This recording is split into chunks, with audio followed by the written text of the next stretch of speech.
Hi, మీ పేరు? అర్చన. అర్చన. Big boss season 8 చూస్తున్నావా? చూస్తున్నా. అందులో నీ ఫేవరెట్ కంటెస్టెంట్ నా ఎవరు? ఫేవరెట్ కంటెస్టెంట్ నీ ఫేవరెట్ కంటెస్టెంట్ ఎవరు? నిఖిల్. నిఖిల్. ఎందుకు నిఖిల్ నీ ఫేవరెట్ కంటెస్టెంట్? వచ్చినప్పటి నుంచి తనే జెన్యున్ గా ఉన్నాడు, ఇంకా బాగానే ఆడుతున్నాడు, అన్ని టాస్క్ బాగా ఆడతాడు, అన్ని ఇంకా ఎట్లా రెస్పెక్ట్ చేయాలో తెలుసు, అందరితో బాండ్ కూడా బాగానే ఉంటది. అంటే నిఖిల్ వాళ్ళ మదర్ వచ్చినప్పుడు ఒకలాగా, మదర్ రానప్పుడు ఒకలాగా చేంజ్ అయినట్టు అనిపిస్తుందా నీకేమన్నా? అంటే నిఖిల్ వాళ్ళ మదర్ వచ్చిన తర్వాత అయితే తను ఇంకా కొంచెం డల్ అయినట్టు అనిపిస్తుంది నాకైతే. ఏమో మరి అందరు ఎట్లా అనుకుంటారో తెలియదు, నాకైతే డల్ అయినట్టు. అంటే నిఖిల్ వాళ్ళ మదర్ రాకముందు ఇండివిజువల్ గా ఆడలేకపోయాడు, ఇప్పుడు ఇండివిజువల్ గా ఆడగలుగుతున్నాడా, ఆగిపోయాడా? నిఖిల్ అప్పుడు కూడా ఇండివిజువల్ గానే ఆడుతున్నాడు, మాలాంటి ఫ్యాన్స్ కి అయితే ఇండివిజువల్ గా ఆడుతున్నట్టే అనిపిస్తుంది.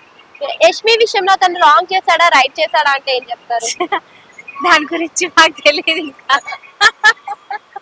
కంపేరింగ్ టు ప్రీవియస్ సీజన్, ఈ సీజన్ లో గేమ్స్ కానీ టాస్క్లు కానీ ఎలా అనిపిస్తున్నాయి?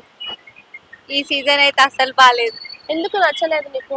చాలా అనుకోని ట్విస్ట్లు ఉంటున్నాయి, అన్ఎక్స్పెక్టెడ్ గా జరుగుతున్నాయి. ఇవన్నీ మనం ఎక్స్పెక్ట్ చేయలేకుండా ఆడిన వాళ్ళు ఎలిమినేట్ అవ్వడము, ఆడని వాళ్ళు ఉండడము, అంటే ఎట్లెట్లనో సో అయితే. అంటే ఇప్పుడు లాస్ట్ సీజన్ నుంచి గౌతమ్ ఈ సీజన్ కి వచ్చాడు కదా, తనలో ఏమైనా చేంజ్ కనిపిస్తుందా, అలానే ఉన్నాడా?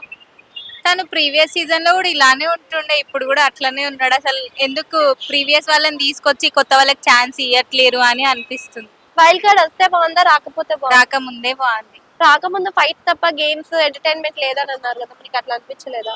అట్లా ఏం అనిపించలేదు. ఆల్రెడీ ఇప్పుడు వైల్డ్ కార్డ్ త్రూ వచ్చిన వాళ్ళ గేమ్స్ మేము ఆల్రెడీ చూసేసాం కదా, సో మళ్ళీ వాళ్ళనే చూడాలని ఇంట్రెస్ట్ లేదు. లాస్ట్ సీజన్ కంటెస్టెంట్ స్ట్రాంగ్ అనిపించారా, ఇప్పుడున్న కంటెస్టెంట్ స్ట్రాంగ్ అనిపిస్తున్నారా? బిఫోర్ కంటెస్టెంట్సే అనిపిస్తున్నారు నాకు. ఎందుకలా? వాళ్ళకి గేమ్స్ బాగా అర్థం చేసుకునే క్వాలిటీస్ ఉంటుండే, ఇప్పుడు వాళ్ళకి అలా ఏం లేదు. అసలు ఒకటి ఇస్తే టాస్క్ ఇంకొకటి అర్థం చేసుకుంటారు, గొడవలు చేస్తారు అంట. సో ఇలా గొడవలు పడడం వల్ల గేమ్స్ కి ఏమైనా ఎఫెక్ట్ అయ్యే ఛాన్స్ ఉందా?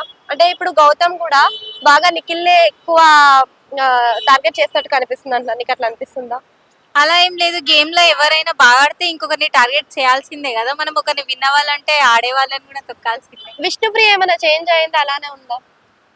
విష్ణు అట్లనే ఉంది. అంటే ఇప్పుడు నబిల్ పృథ్వీ ఎలిమినేట్ అయిపోయాడు కదా, ఇప్పటి నుంచి అయినా విష్ణుప్రియ గేమ్ స్టార్ట్ మేబీ ఇప్పుడు స్టార్ట్ చేస్తుండొచ్చు, బట్ ఇంకా టైం లేదు కాబట్టి చేసిన నో యూస్ ఇంకా. ఓకే. సో టాప్ 5 ఎవరు ఉంటారు అనుకుంటున్నావు? నేనైతే నిఖిల్, విష్ణు, రోహిణి, ఇంకా ఇంకా 3 ఎవరైనా ఉండదు, ఇంకా 2 ఎవరైనా ఉండొచ్చు తెలియదు. రోహిణి ఎలా ఆడుతుంది?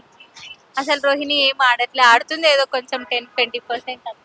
విన్నర్ ఎవరు అనుకుంటున్నావు? నిఖిల్ ఆబ్వియస్ గా. Nikhil. Runner? Runner Vishnu maybe. Thank you.